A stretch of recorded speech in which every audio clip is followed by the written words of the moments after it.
అందరికీ నమస్తే. ఆస్తి వివాదాలతోనే హత్యలు అంట. నల్లగొండ దగ్గర జరిగే కదా హత్యలు, 4 హత్యలు జరిగినాయి. ఆ శవాలు కంపులేసి కంపు వాసన కొడుతుంటే చుట్టుపక్కల ఉన్నోళ్ళు వచ్చి పాడైపోయి గిలింట్ల వాసన వస్తుంది ఏందో అనుకొని దర్వాజాలు వలగొట్టి చూస్తారకల్లా 7 కాడికి 4 శవాలు దొరికినాయట.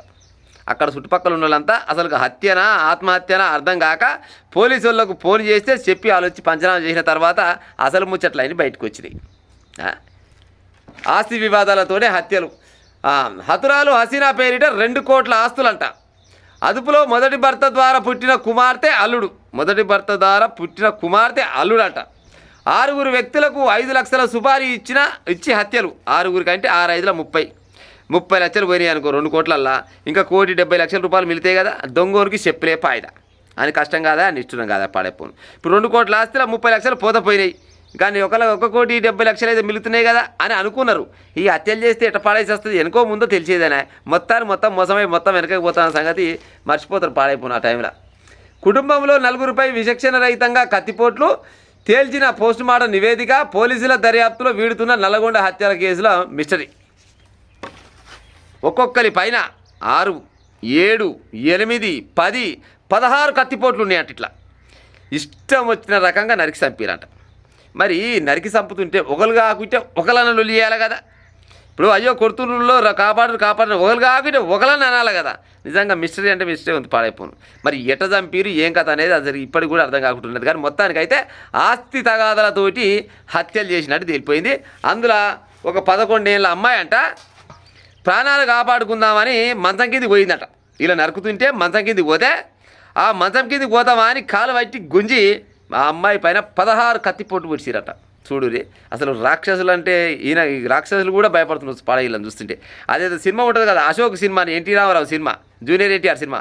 అశోక్ సినిమాలో బీహార్ రౌడీలని ఇక్కడున్న రౌడీగాడు అడ్డ గోరి నరికి చంపుతున్నారు. ఒక గంత కంటే దారుణంగా ఈడ సీన్ రివర్స్ అయినట్టుంది పాడే చూడబోతే.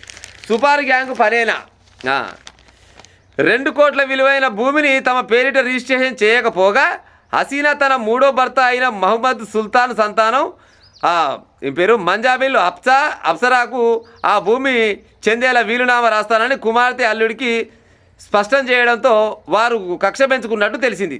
ఈ క్రమంలో తమకు దక్కాల్సిన ఆస్తులు ఇతరులకు ఇస్తామని ఆమె అనడంతో ఆ 4గురిని హత్య చేయాలని ప్రణాళిక రచించినట్టు తెలిసింది. ఈ నేపథ్యంలో హసీనా కుమార్తె అల్లుడు హైదరాబాద్లోని 6 వ్యక్తులకు 5 లక్షల రూపాయల వరకు సుపారీ ఇచ్చి హత్యలు చేయించినట్లు విశ్వసనీయంగా తెలుస్తుంది.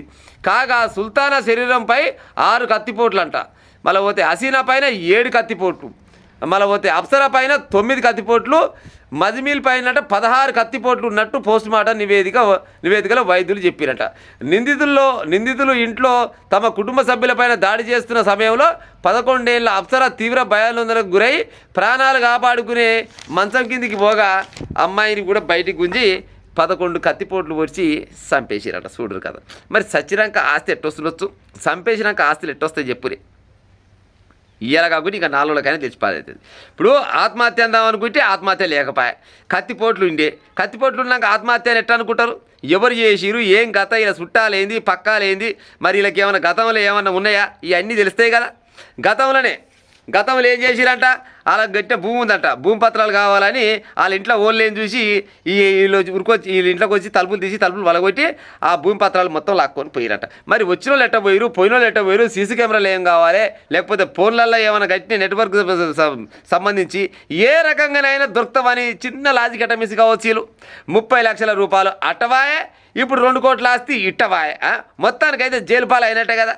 బతికున్నప్పుడే బతిలాడో భంగపాడో ఏదో రకంగా ఆస్తిపాసులు తీసుకునే ఉపాయం చేయాలి. కానీ చంపేస్తే ఆస్తులు వస్తాయి ఇలా తిక్కల చేతలు కాకుంటే.